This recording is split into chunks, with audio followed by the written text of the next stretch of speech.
बिस्मिल्लाहिर्रहमानिर्रहीम। अस्सलामु अलैकुम।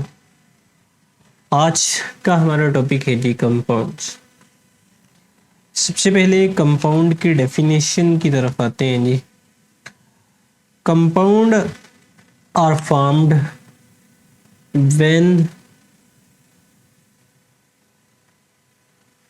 टू और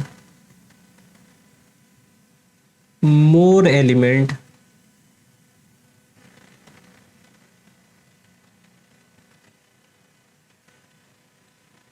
elements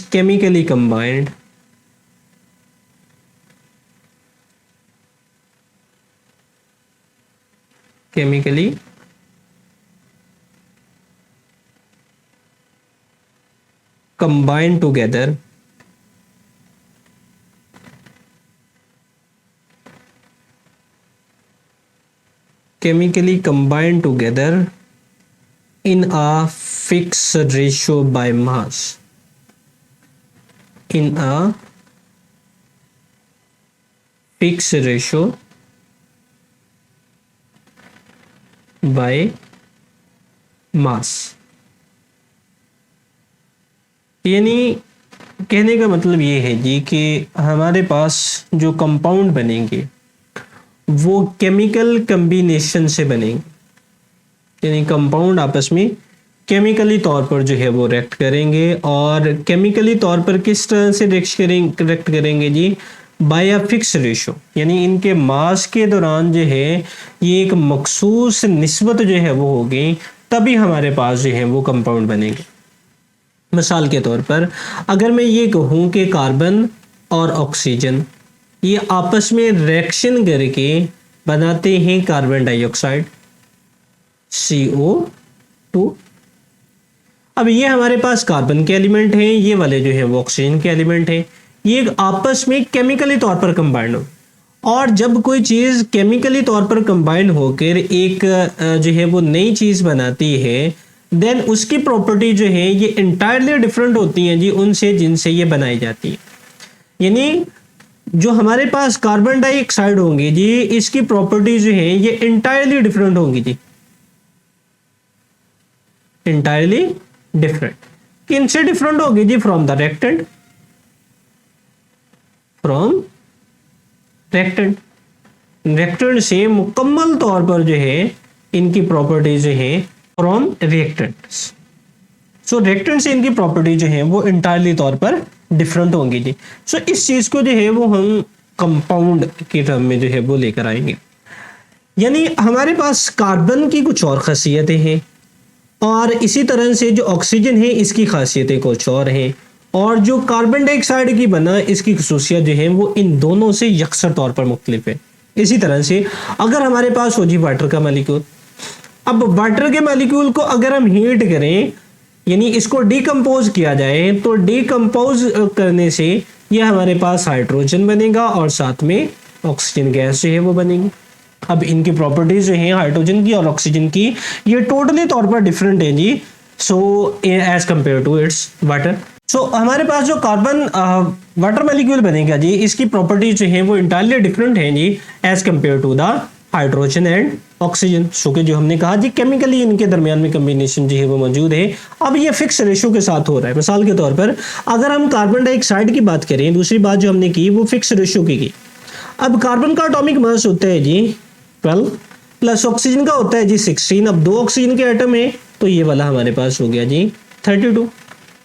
सो अगर इनके दरमियान में अब सिंपल रेशो जो है वो निकाली जाए तो ये हमारे पास बनेगी जी 3:8। सो ये इनके दरमियान में, यानी अगर मैं ये कहूँ जी 3 मोल हमारे पास जो है वो ऑक्सीजन के हैं, तो इसके मुकाबले में 8 मोल जो है वो हमारे पास ऑक्सीजन के होंगे। या मैं अगर इसको ग्राम में कहूँ तो अगर मेरे पास जो है वो 3 ग्राम जो है वो ग्राम में अगर मैं रिप्रेजेंट करूँ, अगर मेरे पास 3 ग्राम कार्बन है तो ये 8 ग्राम जो है वो ऑक्सीजन के साथ रिएक्ट करके कार्बन डाइऑक्साइड का एक मॉलिक्यूल जो है वो बनाएगा। इसी तरह अगर हम वाटर के मॉलिक्यूल की बात करें तो वाटर के मॉलिक्यूल में हमारे पास है जी H2O। इसमें एक हाइड्रोजन का एटॉमिक मास होता है जी 1, तो 2 है तो ये हमारे पास हो जाएगा 2:16। अगर इनमें सिंपल रेशो जो है वो निकाली जाए तो ये हमारे पास आ जाती है जी 1:8। यानी ये अगर इस रेशो के साथ आपस में कंबाइन होंगे देन हमारे पास जो है वो वाटर का मॉलिक्यूल बनेगा। अगर इस रेशो से जो है वो हम आगे पीछे इसकी रेशो कर देंगे यानी चेंज कर देंगे देन वो चीज जो है वो हमारे पास नहीं बन पाएगी। लाइक अगर मैं चेंज करके यहां पर H2 और O2 कर दूं तो ये हमारे पास जो है वो इंटायरली तौर पर एक डिफरेंट कंपाउंड होगा, यानी इसको हम हाइड्रोजन पेरोक्साइड कहते हैं। अब क्योंकि यहाँ पर इनकी जो फिक्स रेशियो है वो चेंज होगी, जो कि हमारी डेफिनेशन में दूसरा लफ्ज है जी फिक्स रेशियो बाय मास, यानी मास के फिक्स रेशियो के साथ आपस में कंबाइन होकर जो है ये हमारे पास जो है वो कंपाउंड बनाएंगे। अगर ये रेशियो चेंज हो जाती है जी इट्स मीन वो जो हम कंपाउंड बनाना चाहते हैं जी वो वाला कंपाउंड इनसे नहीं बन सकेगा। अब कंपाउंड की अगर हम बाइंडिंग के लिहाज से आते हैं जी, ये कंपाउंड की हम बात करते हैं जी, सो इसको थोड़ा ऊपर की तरफ जो है वो हम कर लेते हैं जी। कंपाउंड को हम दो लिहाज से जो है वो यहाँ पर डिस्कस करते हैं जी, या दो लिहाज से इसकी बाइंडिंग की बात करते हैं। एक हम कहेंगे जी कि हमारे पास जो है वो कंपाउंड आयोनिक होते हैं जी, और सेकेंडली हमारे पास कौन से होते हैं जी कोवेलेंट होते हैं। यहां पर मैं एक बात और करता जाऊं कि जब हमने कंपाउंड बना लिया केमिकली तौर पर ये कंपाउंड हमारे पास जो है वो बन गए, देन हम इसको जो है वो तोड़ नहीं सकते, यानी तोड़कर सिंपल कॉन्स्टिट्यूएंट के अंदर या हम इसको सिंपल जो है वो मींस के जरिए इस कंपाउंड को तोड़ नहीं सकते। जितने भी हमारे पास कंपाउंड होंगे इनको सिंपल मींस के साथ हम इनको तोड़ नहीं सकते। यानी अगर हम ये कहें जी कि वाटर मॉलिक्यूल को हम सिंपली उठाकर जो है वो हाइड्रोजन को अलग कर दें, ऑक्सीजन को अलग कर दें, तो ऐसा पॉसिबल नहीं है। इसके लिए बहुत ज़्यादा हमें इसको हीट करना पड़ता है, बहुत ज़्यादा टेम्परेचर देना पड़ता है, कैटालिस्ट साथ में इस्तेमाल करने पड़ते हैं, देन हम वाटर मॉलिक्यूल को तोड़ते हैं। आम फिजिकल मीन्स के जरिए हम इनको इनके कॉन्स्टिट्यूएंट के अंदर जो है वो तब्दील नहीं कर सकते। अब हमने ये बात की जी कि अब इसकी तरफ आते हैं जी कि बाइंडिंग के लिहाज से हमारे पास दो तरह के आयोनिक हो सकते हैं या कोवेलेंट हो सकते हैं। आयोनिक कंपाउंड्स के अंदर जो ये मॉलिक्यूल्स या आयोनिक फार्मूला यूनिट हमारे पास बनते हैं जी, इसमें हमारे पास आयंस मौजूद होते हैं, like sodium chloride Na positive and Cl negative. इसमें जो अपोजिट चार्जेस हैं वो एक दूसरे को घेरे हुए होते हैं। लाइक पॉजिटिव चार्जेस के इर्द गिर्द जो है वो नेगेटिव चार्जेस मौजूद होते हैं, लाइक Na पॉजिटिव, इसको सराउंड किया हुआ है जी Cl नेगेटिव आयन ने, और Cl नेगेटिव को सराउंड किए होंगे जी Na पॉजिटिव आयन। सो ये चारों तरफ से जो है वो घिरे हुए होते हैं जी। सो इस वजह से जो आयनिक बांड होते हैं जी ये स्ट्रॉन्ग बांड जो है ये कहलाते हैं जी। यानी स्ट्रॉन्ग बांड है सो इट्स मीन इनके मेल्टिंग और बॉइलिंग पॉइंट भी बहुत ज्यादा होते हैं, यानी ऑपोजिट चार्जेस की वजह से आपस में जुड़े हुए होते हैं। और इनके कंपाउंड को या इनके एक सिंगल यूनिट को, जैसे हमारे पास ये वाला जो है वो एक सिंगल यूनिट जो है वो हमारे पास मौजूद है, जो कि इलेक्ट्रोस्टैटिक फोर्स ऑफ अट्रैक्शन की वजह से जो है वो आपस में जुड़ा हुआ है। किस वजह से जुड़ा हुआ है जी? इलेक्ट्रोस्टैटिक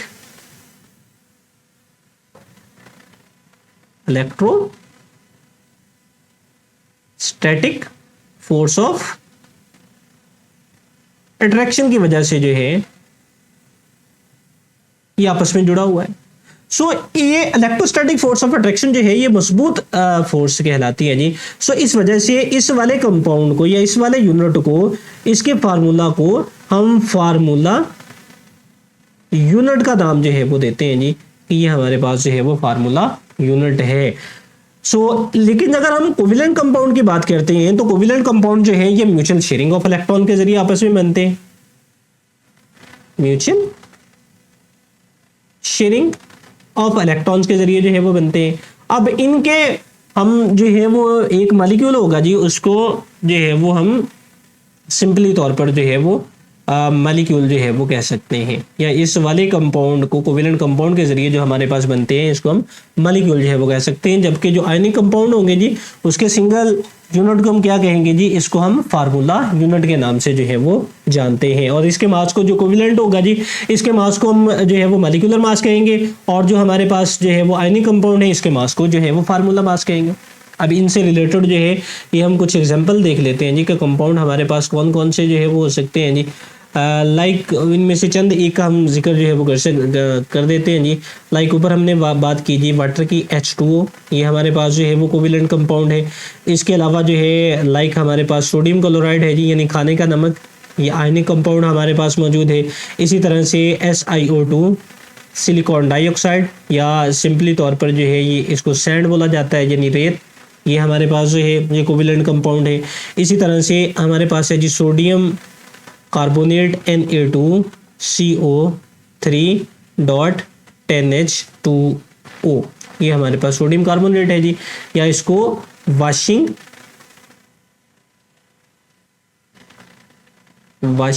सोडा भी बोला जाता है जी। तो ये हमारे पास जो है ये वाशिंग सोडा है जी, सोडियम कार्बोनेट। इसके अलावा कैल्शियम ऑक्साइड है जी, CaO। इसके अलावा हमारे पास कैल्शियम कार्बोनेट है, CaCO3।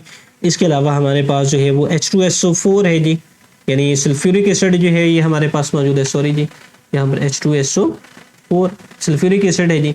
इसी तरह से हमारे पास है जी C12H22O11, ये हमारे पास जो है वो शुगर का फार्मूला है। सो ये हमारे पास डिफरेंट कंपाउंड जो है इनके हमने नाम और फार्मूला जो है वो देखे। सो ये था जी हमारा आज का टॉपिक, जिसमें हमने डिटेल बात की जी कंपाउंड के हवाले से कि कंपाउंड हमारे पास क्या है और ये किस तरह से जो है वो बनते हैं जी, और कुछ कंपाउंड की हमने इसमें एग्जांपल जो है वो भी देखी।